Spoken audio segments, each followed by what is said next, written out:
The French Empire was one of the most powerful in human history. At its height, it controlled almost 10% of the world's land area. From Southeast Asia to West Africa, the country we today associate with baguettes and cinema was a dominant global power. And that was particularly true in Africa. France oversaw territory spanning 17 modern-day nations, from Morocco to the Congo. Under the banner of a civilizing mission, France oversaw brutal occupations that engorged the wealth of the empire and left a terrible legacy for ordinary Africans, marked by slavery, extraction, and murder. And today, France's empire in Africa is still around, in a streamlined, more profitable, and even more exploitative form. Let me explain. In the aftermath of the Second World War, there was a wave of decolonial movements sweeping across Africa and Asia. And the French, humiliated by their defeat and occupation at the hands of the Nazis, were eager to maintain their empire. So they responded to revolts in Algeria, Indochina, and Madagascar with brutal reprisals. Maintaining foreign holdings became increasingly difficult. By 1960, France was forced to grant independence to almost all its colonies. But something really important happened in Africa. Basically, the leadership of France decided to keep their empire in Western and Central Africa intact in everything but name. The plan was simple. When an African country gained its independence, it was made to sign a so-called cooperation agreement with France, which would outline the nature of their relations moving forward.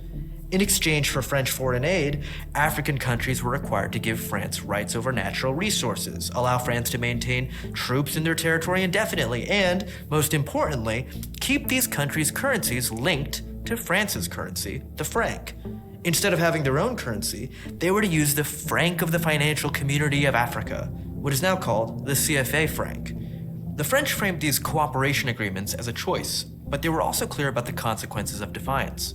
When the leader of Guinea, a socialist named Sékou Touré, rejected the cooperation agreement with France and declared that he preferred to be poor in freedom than rich in slavery, the French government decided to make an example of him. They cut all foreign aid to Guinea and did everything they could to destabilize the government.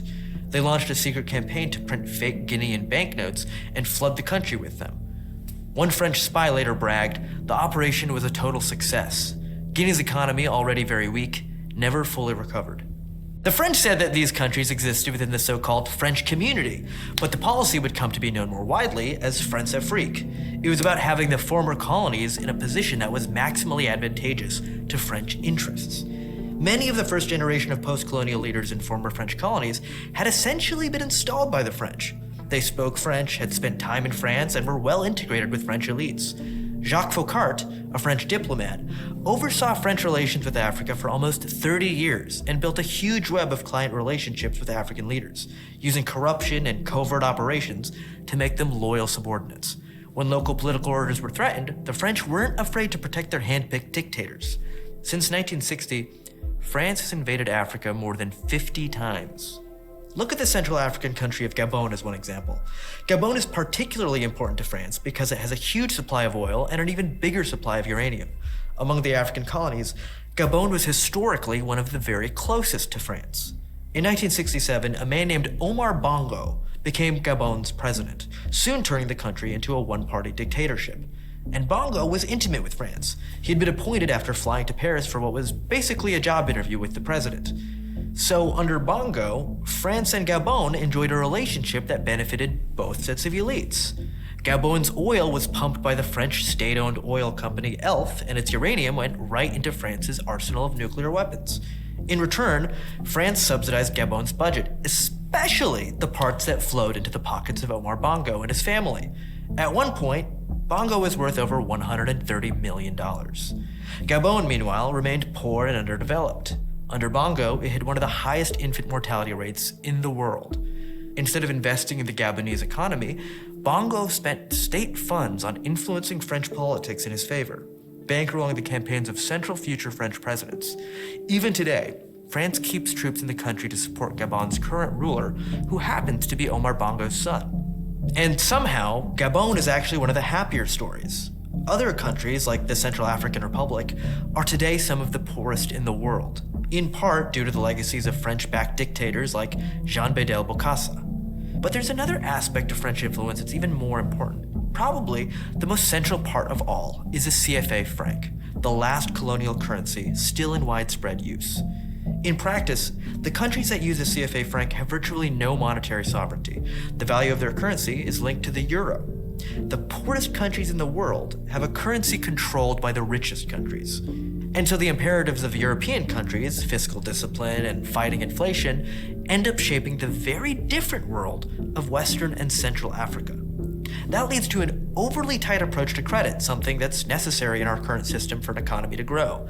It means that any appreciation in the euro makes exports from these countries less price competitive.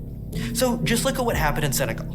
When the euro appreciated against the dollar from 2000 to 2009, the value of the CFA franc got higher. But this made local Senegalese rice more expensive than imported rice from Thailand. So Senegal, which was trying to build its own domestic rice industry, instead saw Thai rice wipe out local rice farmers. So because domestic products are expensive, this makes export-driven growth nearly impossible, which is necessary to lead a country out of poverty. That's why most countries that use the CFA franc have growth rates significantly lower than their neighbors. Because the CFA discourages the development of domestic industry, many of these economies have actually been shrinking. The Ivory Coast, the largest CFA franc country, has a real GDP per capita 1/3 lower than it had in 1978. Other CFA franc countries like Cameroon and the Republic of the Congo reached their highest levels of real GDP per capita in the 70s and 80s. And because economic growth is weaker, there's more incentive for local elites in these countries, always tied closely to French multinationals, to take as much money out as possible. Billions of dollars have flooded out of these countries and into shell corporations and foreign bank accounts. Through massive corruption, these African elites have joined the ranks of the global super rich. In 2007, for example, Omar Bongo's daughter-in-law appeared on VH1 to buy an LA mansion for $25 million. And elites in France get a great deal too. They enjoy cheap access to natural resources and kickbacks from shady business deals. A French billionaire named Vincent Bolloré now owns most of the major ports across West Africa. In France, Bolloré is known as the, quote, king of Africa. So French colonialism in Africa has never really ended. This is why academics use the term neo-colonialism. Even as the branding of empire has faded away, the structures of economic extraction have only grown stronger. This neocolonialism is actually a much more efficient form of exploitation than the colonialism of the past. The French no longer pretend to care about building functional governments or improving local living standards. It's pure extraction, all the time. So these African countries are not underdeveloped, they're overexploited. France is almost totally reliant on its influence in Africa for its economic power. In the words of Italy's foreign minister, if France didn't have its African colonies, because that's what they should be called, it would be the 15th largest world economy. Instead, it's among the first, exactly because of what it's doing in Africa. And the French know this. François Mitterrand, former president of France, said it himself. Without Africa, he declared, France will have no history in the 21st century. Today, of course, France faces competition from China within Africa, and new challenges to the colonial symbolism of the CFA franc. There are plans to change the currency's name and abandon the most overt symbols of the colonial past to make it look like the system is more African than French. But France has no intention of actually abandoning a system of extraction that has made it one of the richest nations on Earth. The real question is whether the next generation of Africans will allow it to continue. I'm Ismail Lutfi for the Gravel Institute.